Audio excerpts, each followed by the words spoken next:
आपने फिल्में तो बहुत देखी हैं, लेकिन RNW ऑपरेट कैसे करती है, ऑपरेशन के लिए तैयार कैसे करती है,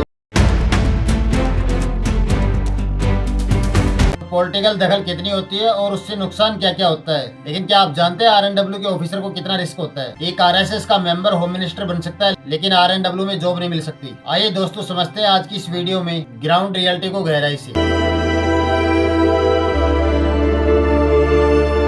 भारत की intelligence agency research and analysis wing यानी रॉक की स्थापना 21 सितंबर 1968 को प्रधानमंत्री श्रीमती इंदिरा गांधी ने की थी। दरअसल होता क्या है, साल 1962 में भारत चाइना की जो वार हुई थी और साल 1965 में जो पाकिस्तान के साथ वॉर हुई थी, उसमें IB के फेल होने के कारण भारत सरकार को लगा कि अलग से एक स्पेशल डिपार्टमेंट बनाना जरूरी है, जिसका पूरा ध्यान विदेशी इंटेलिजेंस पर रहेगा। IB के फेलियर कारणों में से एक कारण ये भी था क्योंकि IB का मेन फोकस देश के अंदर की सिक्योरिटी पर था, न कि विदेशों पर। और साल 1962 में भारत चाइना युद्ध में IB चीन की तैयारियों का अनुमान लगाने में बिल्कुल पूरी तरह से फेल रहती है।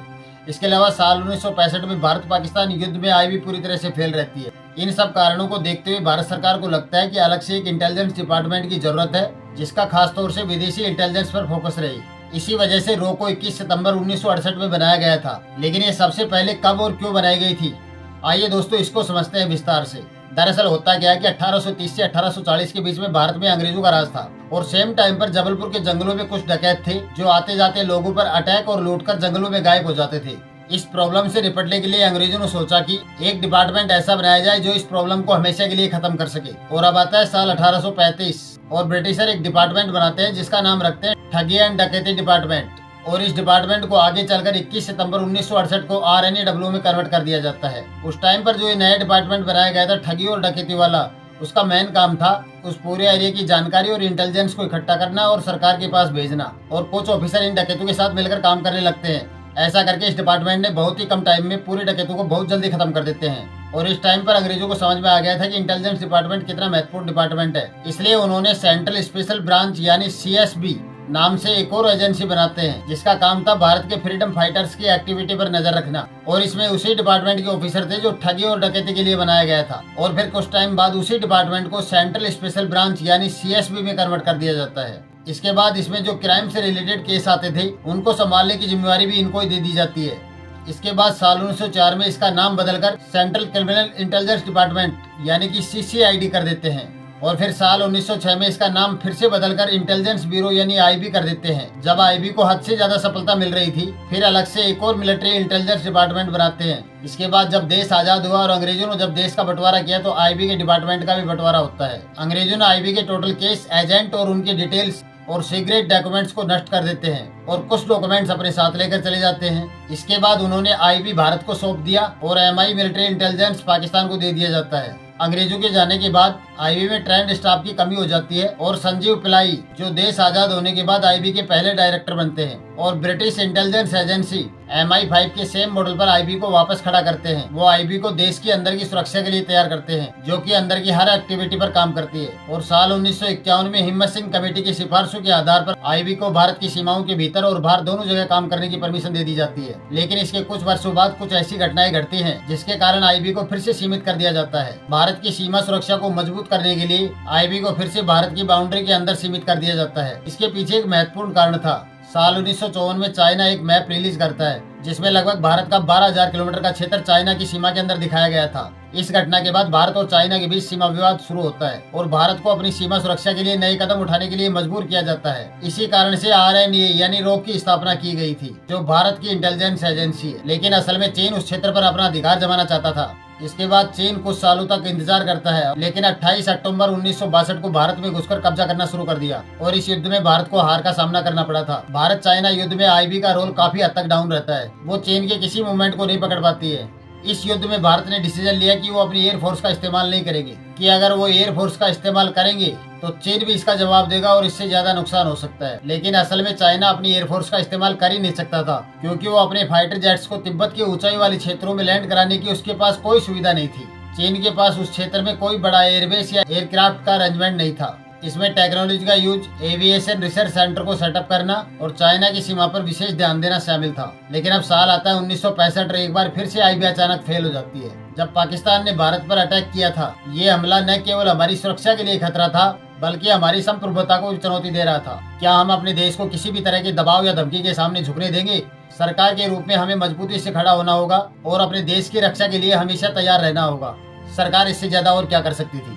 हम हथियारों का जवाब हथियारों से देते हैं, लेकिन आईबी को इसके बारे में पहले से कोई जानकारी नहीं होती है और देशों की इंटेलिजेंस एजेंसी की तुलना में आईबी का प्रदर्शन उतना अच्छा नहीं रहा था, खासकर जब इंदिरा गांधी साल 1966 में प्रधानमंत्री बनती है। वैसे तो उन्होंने अपने कार्यकाल में कई इंपॉर्टेंट डिसीजन लेती हैं, लेकिन प्रधानमंत्री बनते ही सबसे पहले डिसीजन लेती हैं और वो RN काऊ को बुलाती हैं, जो कि RN काऊ एक एक्सपीरियंस और फेमस अधिकारी थे। इससे पहले RN काऊ पंडित जवाहरलाल नेहरू की सिक्योरिटी का काम करते थे और गांधी परिवार से उनके पुराने रिश्ते भी थे। इंदिरा गांधी और RN काऊ की मीटिंग होती है और इसमें एक एडवांस लेवल की इंटेलिजेंस एजेंसी बनाने का ऑर्डर देती है, जिसका सारा ध्यान भारत के बाहर की एक्टिविटी पर हो।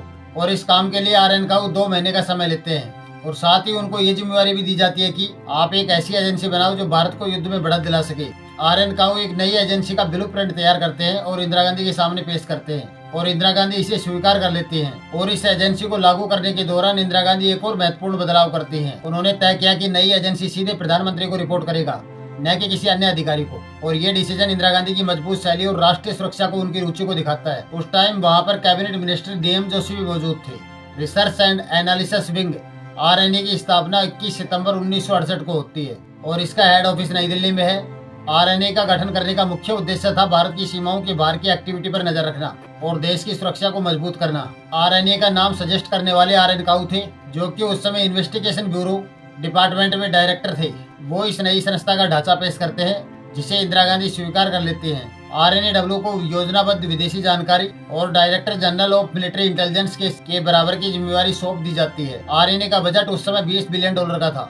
RNA की स्थापना के बाद IB को भारत के अंदर की एक्टिविटी पर काम करने की जिम्मेवारी सौंपी जाती है, जबकि RNA को भारत की बाहर की सीमाओं की एक्टिविटी पर काम करने की जिम्मेवारी सौंपी गई थी। RN काऊ RNA के लिए एक और महत्वपूर्ण नियम बनाते हैं, जिसके अनुसार RNA का कोई भी स्पाई जो भारत की सीमाओं से बाहर ऑपरेशन में शामिल होगा, उसका नाम किसी भी डॉक्यूमेंट्स, रिपोर्ट या पेपर पर नहीं लिखा जा सकता। इसका मतलब ये था कि RNA के ऑफिसरों को अपने स्पाई का नाम याद रखना होता था और उनको लिखित रिकॉर्ड में आप कहीं भी दर्ज नहीं कर सकते। इसके अलावा RNA के अधिकारियों की कोई नेम प्लेट नहीं होती थी, जो उनकी प्राइवेसी और सुरक्षा के लिए बनाया गया था। RNA के बनने के बाद उसके अंदरूनी सिस्टम को और मजबूत किया जाता है। इसमें कोई पद नहीं होते थे, इसमें सिर्फ 2 पद होते हैं, सेक्रेटरी और अंडर सेक्रेटरी। सीनियर ऑफिसर को सेक्रेटरी बोला जाता है और जूनियर ऑफिसर को अंडर सेक्रेटरी बोला जाता है। इसके बाद RNA का अगला काम था अपने स्पाई को भारत की सीमाओं के बाहर प्लांट करना, ताकि महत्वपूर्ण जानकारी प्राप्त की जा सके। और ये काम फॉरेन सेक्रेटरी TN कोल को दिया जाता है। TN कोल RNA के लिए एक और इम्पोर्टेंट काम करते हैं, वो भारत के बाहर MBS में फर्जी जॉब निकालते हैं और इसके बाद RNA की स्पाई की आइडेंटिटी चेंज करके उनको अलग अलग देशों में प्लांट कर दिया जाता है। RNA के एजेंट वायरलेस और वायर कम्युनिकेशन के माध्यम से जानकारी इकट्ठा करते थे और मर्स कोड के माध्यम से ये जानकारी भारत भेजते थे। ये एक बहुत ही सिक्योर और गुप्त तरीका था और वो कोड कुछ इस तरह से दिखाई देते थे, जो आप स्क्रीन पर देख सकते हैं।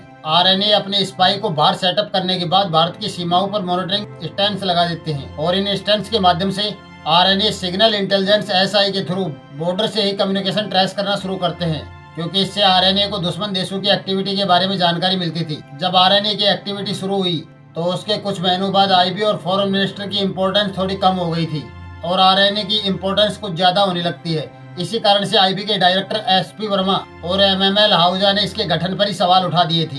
उनका मानना था कि ये सही नहीं है और इस अंदर के घमासान के कारण RNA को काम करने में बहुत ज्यादा परेशानी आ रही थी। हालांकि IB के MML आहूजा ने फॉरेन डेस्क के ऑफिसर के साथ मिलकर काम करना शुरू कर दिया था, जिससे RNA की वर्किंग ट्रांसपेरेंट और इफेक्टिव हो गई। IB ने RNA का सहयोग करने से बिल्कुल मना कर दिया था, जिसकी वजह से RNA को काम करने में परेशानी आ रही थी। लेकिन IB ने अपने foreign language expert, forensic cryptography expert और अन्य महत्वपूर्ण संसाधनों को RNA में ट्रांसफर करने से मना कर दिया। इसके अलावा IB ने अपनी पुरानी फाइल्स और एजेंट्स की डिटेल भी RNA के साथ शेयर नहीं करते हैं। इसके साथ साथ RNA को फॉरेन ट्रेवल्स एक्सपेंसेस भी नहीं दिया जाता है।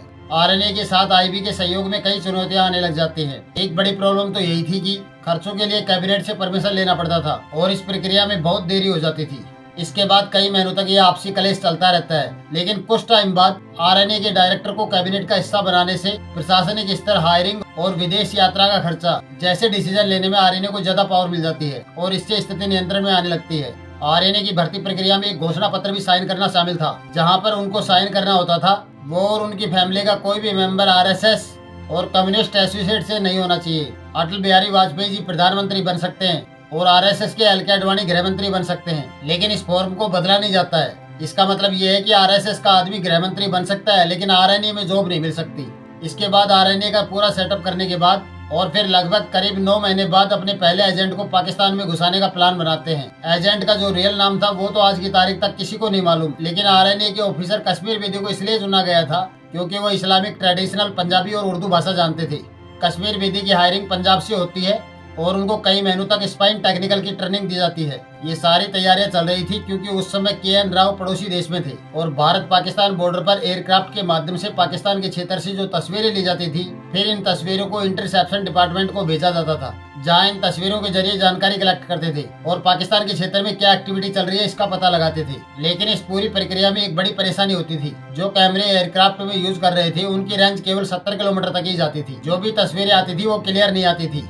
इस वजह से इन तस्वीरों को समझने में काफी परेशानी आती थी और इस प्रॉब्लम का समाधान निकालने के लिए डिसीजन लिया गया कि अगर कोई एजेंट उस क्षेत्र में भेजा जाए और वो समय समय पर तस्वीर भेजता रहे तो इससे पाकिस्तानी क्षेत्र में चल रही एक्टिविटी के बारे में ज्यादा और स्पष्ट जानकारी मिल पाएगी। और कश्मीर बेदी का नाम बदलकर मोहम्मद इब्राहिम के नाम से 2 पाकिस्तानी नागरिकों की सहायता से बॉर्डर पार कराया जाता है और इस पूरे ऑपरेशन को RN काऊ दिल्ली से लीड कर रहे थे। जब कश्मीर बेदी पाकिस्तान पहुंचे तो उन्होंने वहां की इम्पोर्टेंट जानकारी रेडियो सिग्नल के माध्यम से अमृतसर के एक घर में भेजते थे और वहां से एक व्यक्ति सुरक्षित टेलीफोन लाइन को यूज करके ये जानकारी दिल्ली में किसी एक घर पर भेजते थे। इसके बाद एक मैसेंजर बाइक पर आता था और उस क्षेत्र के सार्वजनिक टेलीफोन का यूज करके इस जानकारी को इकट्ठा करता था और RN काऊ तक पहुँचाता था और फिर इसी के आधार पर ये सारी योजनाएं बनाई जाती थी। ये कई महीनों तक चलता रहता है, लेकिन एक दिन एक ऐसी तस्वीर सामने आती है जिसे देखकर हर कोई हैरान रह जाता है। उस तस्वीर को देखकर ये पता चलता है कि पाकिस्तान के एयरबेस पर नए अमेरिकन निर्मित F-104 स्टार फाइटर विमानों को एक कार्गो विमान से नीचे उतारा जा रहा था।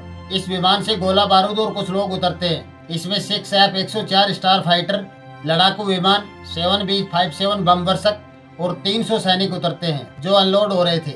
जब ये जानकारी बड़े अधिकारियों के पास पहुंचती है और जब इस घटना की जानकारी सामने आती है तो पता चलता है कि अमेरिका अपने नियमों को तोड़कर गुप्त तरीके से पाकिस्तान को हथियार सप्लाई कर रहा है, जो कि नियमों के खिलाफ था।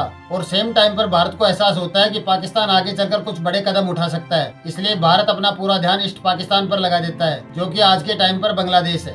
साथ ही अमेरिका के साथ वेपन सप्लाई के इशू पर भी सीक्रेट चैनल के जरिए बातचीत शुरू हो जाती है। इस दौरान ये सभी घटनाएं एक साथ चल रही थी और अब साल आता है 1970। तब तक RNA के एजेंट लंदन में अपना नेटवर्क काफी मजबूत कर चुके थे, लेकिन एक एजेंट ऐसा था जो कि पाकिस्तान के डिप्लोमेट्स को बड़ी बारीकी से नजर रखता था और उनकी हर एक्टिविटी की जानकारी इकट्ठा कर रहे थे। और सेम टाइम पर उनको एक इन्फॉर्मेशन मिलती है, पाकिस्तान अपने ईस्ट पाकिस्तान में चुनाव से पहले एक मिलिट्री ऑपरेशन करने की योजना बना रहा है। ये जानकारी मिलते ही भारतीय इंटेलिजेंस एजेंसी ने इसका मालूम किया तो और ये पता लगाने की कोशिश करते हैं कि इस कार्रवाई से भारत की सुरक्षा पर क्या असर पड़ेगा। भारत को खतरा महसूस होने के कारण उन्होंने ईस्ट पाकिस्तान में अपनी एक्टिविटी को और बढ़ाने का डिसीजन लेते हैं। इसके लिए RN काऊ ने भारत और ईस्ट पाकिस्तान की सीमा पर टेक्निकल पोस्ट के नंबर और बढ़ा देते हैं और ईस्ट वेस्ट पाकिस्तान के बीच होने वाली हर कम्युनिकेशन को ट्रेस करना शुरू कर देते हैं। उन्होंने हर कम्युनिकेशन को इंटरसेप्ट करना शुरू कर देते हैं, जिससे उनको पाकिस्तान के चुनाव के बारे में पहले से ही पूरी जानकारी मिल जाती है। इससे उनको ये समझने में काफी मदद मिलती है कि चुनाव में किस किस के जीतने की संभावना ज्यादा है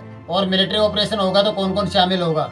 इस बात की जानकारी RN काऊ को पहले से मिल गई थी। वो इस घटना को पूरी तरह से एनालाइज करते हैं और फिर इसकी रिपोर्ट बनाकर प्रधानमंत्री श्रीमती इंदिरा गांधी को भेजते हैं और साथ ही एक सुझाव भी भेजते हैं कि अगर भारत वेस्ट पाकिस्तान और ईस्ट पाकिस्तान के बीच एयर स्पेस को बंद कर दे तो इससे भारत को बहुत ज्यादा बेनिफिट होगा। इससे न केवल हवाई मार्ग लंबा होगा बल्कि ईस्ट पाकिस्तान और वेस्ट पाकिस्तान के बीच कम्युनिकेशन में भी बहुत ज्यादा गैप आ जाएगा। इंदिरा गांधी ने RN काऊ के सुझाव पर विचार तो किया, लेकिन उन्होंने कहा कि बिना किसी ठोस कारण के एयर स्पेस को बंद करना संभव नहीं है। उन्होंने बताया कि ऐसा करने से भारत पर इंटरनेशनल दबाव बहुत ज्यादा आएगा और इससे भारत को बहुत ज्यादा परेशानी हो सकती है। और फिर सेम टाइम पर ऐसी घटना घटती है जो कि भारत के लिए बहुत बड़ा अवसर बनकर सामने आती है। असल में होता क्या, हाशिम कुरैशी नाम का एक आदमी श्रीनगर से पेशावर जाता है, जहाँ उसकी मुलाकात होती है मकबूल भट्ट से, जो कि नेशनल लिबरेशन फ्रंट NLF नाम के एक आतंकवादी संगठन के साथ जुड़ा हुआ था। मकबूल भट्ट हाशिम कुरैशी को अपने आतंकी संगठन में शामिल कर लेता है और जल्दी ही हाशिम कुरैशी ने NLF में अपना एक अच्छा लेवल बना लिया था। इसके बाद NLF के 36 मेंबर पाकिस्तान से कश्मीर में घुसने की कोशिश कर रहे थे, लेकिन जम्मू कश्मीर पुलिस उनको अरेस्ट कर लेती है। हाशिम कुरैशी को NLF ने 36 मेंबरों को भारतीय जेल से छुड़वाने की जिम्मेदारी सौंप देती है। इसके लिए NLF एक प्लान तैयार करता है, जिसमें हाशिम कुरैशी को श्रीनगर एयरपोर्ट से एक प्लेन को हाईजैक करना और फिर भारत सरकार से बहसबाजी करके 36 लोगों को छुड़वाना था। हाशिम कुरैशी इस मिशन का पूरा प्लान तैयार करता है और फिर भारत वापस आते हैं। अपने भाई के साथ विमान को हाईजैक करते हैं जो जम्मू से श्रीनगर जा रहा था। फिर इस प्लेन को पाकिस्तान के लाहौर ले जाया जाता है, लेकिन अब जैसे ही आसिम कुरैशी भारत में प्रवेश करता है उसे इंडियन फोर्सेस अरेस्ट कर लेती हैं और ये खबर जब आर्यन काऊ के पास पहुंचती है